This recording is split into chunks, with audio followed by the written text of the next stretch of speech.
और इस चुनावी सभा के अंदर आपके अंदर जो मैं उत्साह और जोश देख रहा हूं, ये निश्चित रूप से दिखाता है कि आने वाले समय के अंदर राजस्थान के अंदर 25 की 25 सीटें भारतीय जनता पार्टी की आ रही है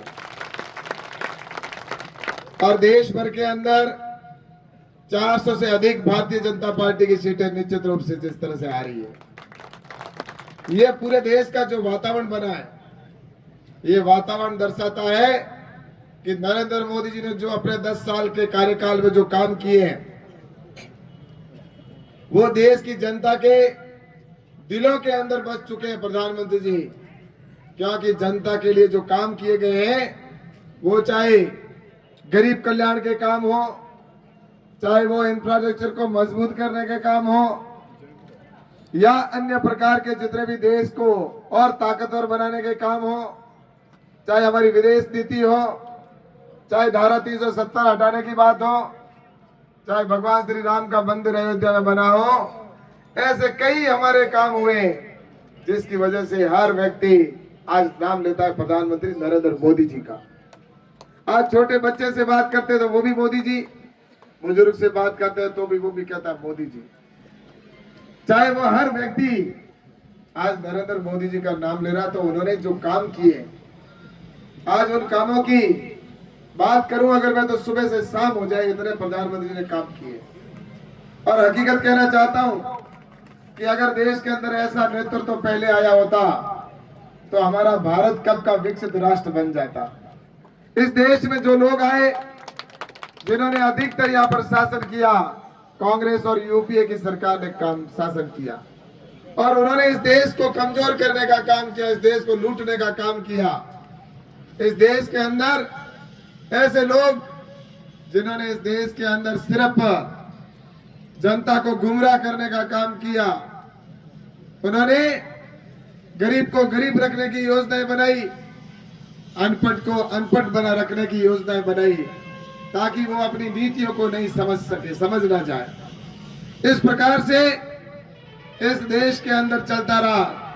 लेकिन 2014 के अंदर जब प्रधानमंत्री नरेंद्र मोदी जी प्रधानमंत्री बने, तो उसके बाद में जो काम हुए हैं, उन कामों को अगर देखा जाए तो रिकॉर्ड पे रिकॉर्ड बनते जा रहे हैं।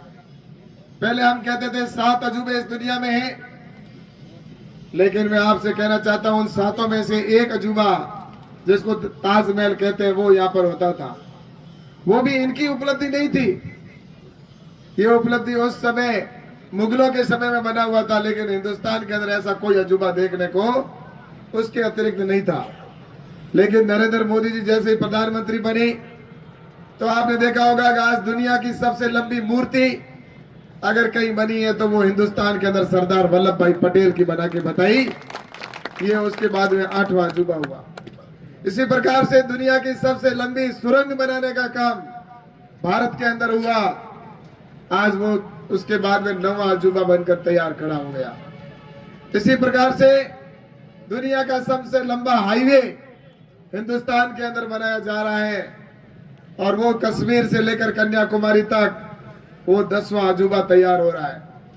इसी प्रकार से दुनिया के अंदर सबसे पहले वैक्सीनेशन बनाने की होड़ लगी, तो उसमें सबसे पहले नाम अगर किसी देश का आता है तो वैक्सीनेशन कोरोना की, वो भी भारत का नाम आता है। और उसके बाद चांद पर पहुंचने की बात आई, तो चांद पर पहुंचने वालों का जब होड़ मची कि कौन पहले पहुंचेगा, तो दक्षिण ध्रुव पर पहुंचने की बात आई तो सबसे पहले हमारा देश पहुंचा। ये भी हमारी सबसे बड़ा उपलब्धियां है। तो ये सारी चीजें हुई है। और ऐसे ही देखा जाए तो गांव के अंदर भी विकास हुआ, गरीबों के काम हुए, चाहे वो प्रधानमंत्री आवास बनाए गए हो, चाहे गैस के कनेक्शन गांवों के अंदर गरीब देने का काम किया हो, या इसके अतिरिक्त शौचालय बनाने की बात हुई हो, या घर घर लाइट पहुंचाने की बात हुई हो। और इसी प्रकार से पिछले 4-3 साल से फ्री राशन सामग्री देने का काम किया जा रहा है। ये जो काम हो रहे हैं, ये सारे एक प्रकार से देश को ऊपर उठाने के लिए काम किए जा रहे हैं। भारत को आने वाले समय में विकसित राष्ट्र बनाने की बात चल रही है और विकसित राष्ट्र बने, इसके लिए ये सारे काम किए जा रहे हैं। लेकिन मैं आपसे कहना चाहता हूं कि दुर्भाग्य से राजस्थान के अंदर ऐसी सरकार रही पिछले 5 साल जो कांग्रेस की सरकार थी। उस कांग्रेस की सरकार ने राजस्थान का बंटाधार कर दिया, उन्होंने राजस्थान के युवाओं के साथ धोखा किया।